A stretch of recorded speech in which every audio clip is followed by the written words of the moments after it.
અત્યારે વાગ્યા છે 4:15 અને 4:15 વાગ્યે પાવાગઢ બસ સ્ટેન્ડે ભીડ તમે જુઓ. આ બધા મહાકાળી માતાના દર્શન કરવા માટે આવ્યા છે. લોકો સીટમાં બેસવા માટે બારીમાંથી ઉતરી રહ્યા છે.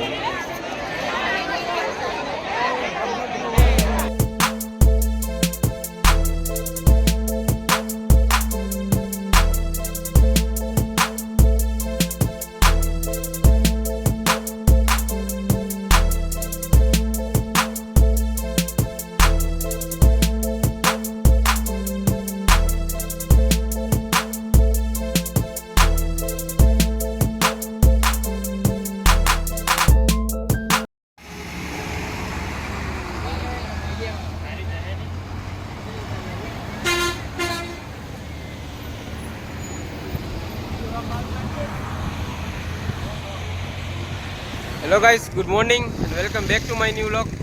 તો આજે હું આવી ગયો છું પાવાગઢ મહાકાળી માતાજીના દર્શન કરવા માટે. હું આવ્યો છું અમદાવાદથી પાવાગઢ એસટી બસમાં, અને તે તમને પાવાગઢ બસ સ્ટેન્ડે છોડશે અને ત્યાંથી તમારે બીજી એસટી પકડવી પડશે અને તે તમને આવશે માચી, જે ઉપર મેન સ્થાન છે માતાજીનું, ત્યાં લઈને આવશે.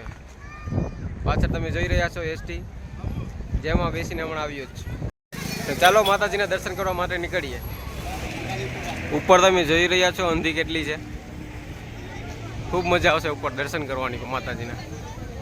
અને આ છે બેઝ કેમ્પ, જ્યાં તમને એસટી બસ છોડશે. અહીંયા આજે રવિવાર હોવાથી ભક્તોની બહુ જ ભીડ છે અને પ્રાઇવેટ વાહન પણ અહીં નહીં લાવવા દે તમને. ફક્ત એસટીમાં જવું પડશે અથવા તો ચાલીને આવવું પડશે. સીડીઓ ચડીને જવા માટે અહીંથી તમે જઈ શકો છો અને રોપવે માટે અહીંથી જઈ શકો છો. તો અમે જઈએ છીએ રોપવેમાં. રોપવે માટે અહીંથી જઈ શકો છો. આ બધા ટિકિટ લેવા માટે ઊભ્યા છે.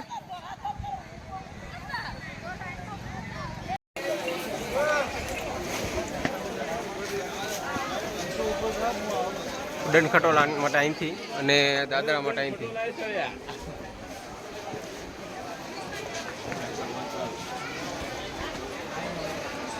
ફાઇનલી 1 કલાક પછી ટિકિટ કાઉન્ટર પહોંચી ગયા છે. ટિકિટ પ્રાઇસ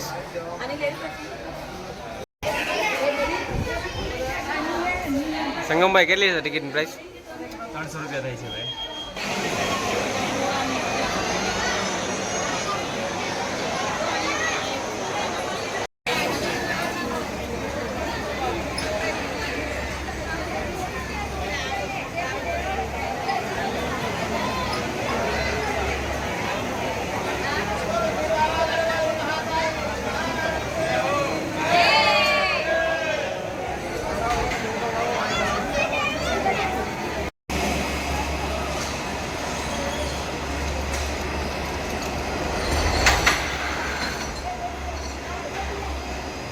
ફાઇનલી 2 કલાક પછી પહોંચી ગયા છે ઉડન ખટોલાએ.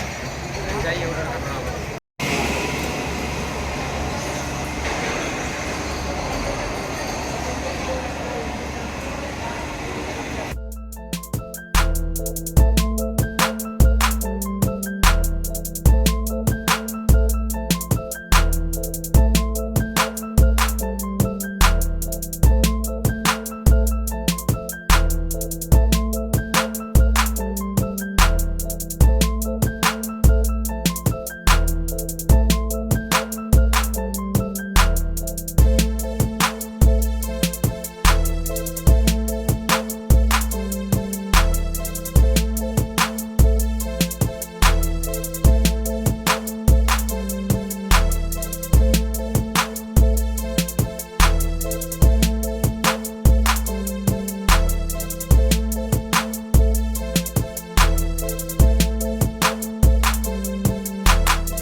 ફાઇનલી પહોંચી ગયા છે ઉપર.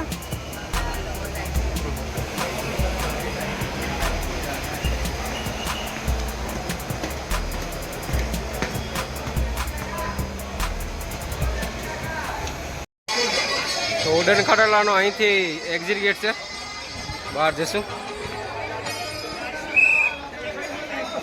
ભીડ જો તમે.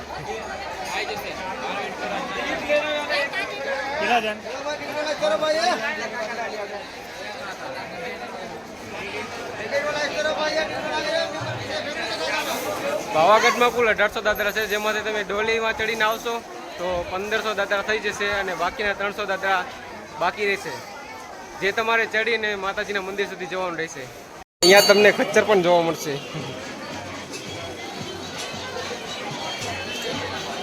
જેમ જેમ તમે મંદિરની નજીક જશો તેમ તેમ તમને સ્ટોર પણ વધુ જોવા મળશે, જ્યાંથી તમે શ્રીફળ ચુંદડી લઈ શકો છો. આ છે દૂધિયો તળાવ અને સામે છે મંદિર.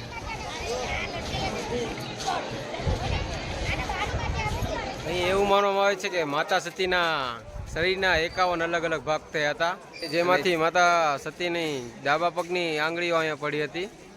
ત્યારથી આ પાવાગઢ પ્રચલિત થયો અને 51 શક્તિપીઠમાંથી એક છે.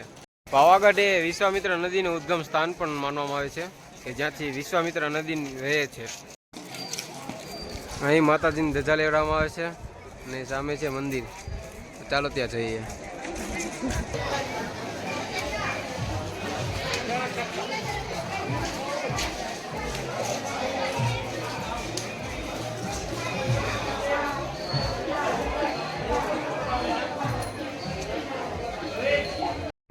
આ છે મેઇન ગેટ જે મંદિર તરફ જાય છે. તો ચાલો ચાલીએ.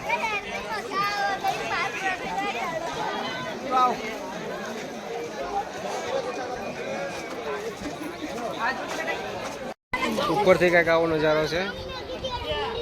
આ રહ્યું દૂધિયું તળાવ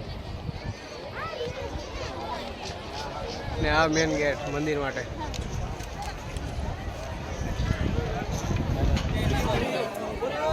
મહાદેવ મહાદેવ.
રેખાબેન તમારી રાહ જુએ છે.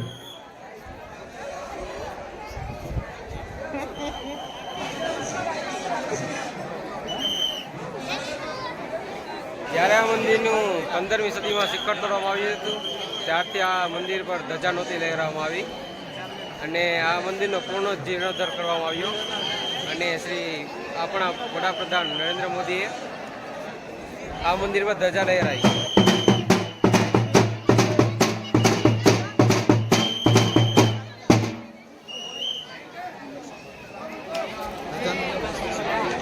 બેગમાં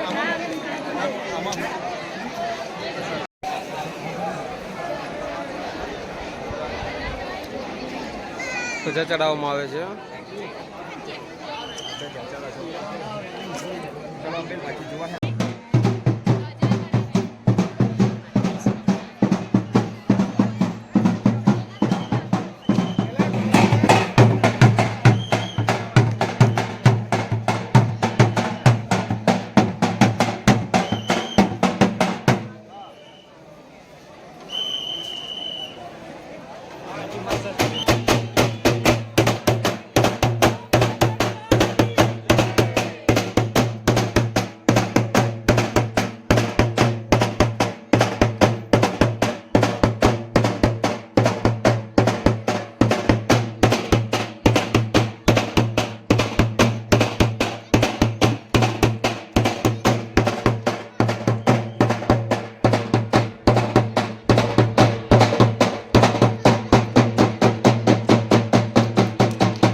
મહાકાળી માતાના દર્શન થઈ ગયા. હવે ભદ્રકાળી માતા દર્શન કરવા માટે નીચે જઈએ.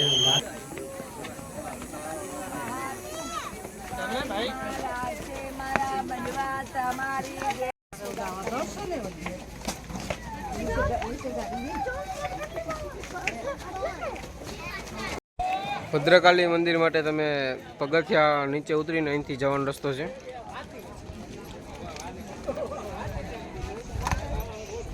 પડી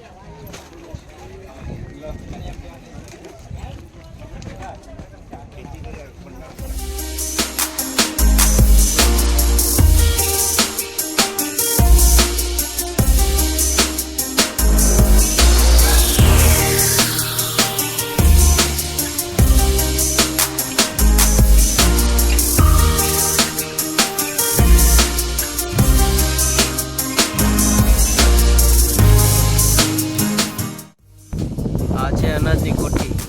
એ જૂના જમાનામાં રાજાઓ અનાજ ભરવા માટે ઉપયોગ કરતા. જો એમાં અંદર દ્વાર પણ છે.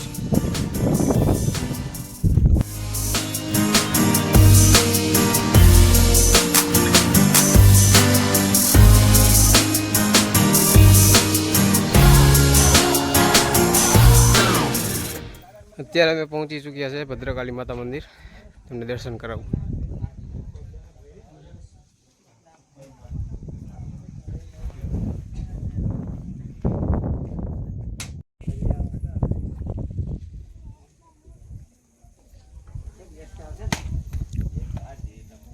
આ છે ભદ્રકાળી માતા મંદિરનું વ્યૂ.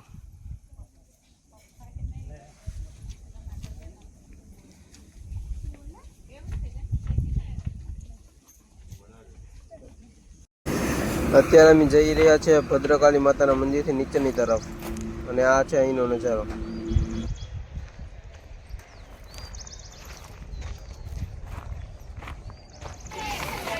બસમાં ચડવા માટે ભીડ જો.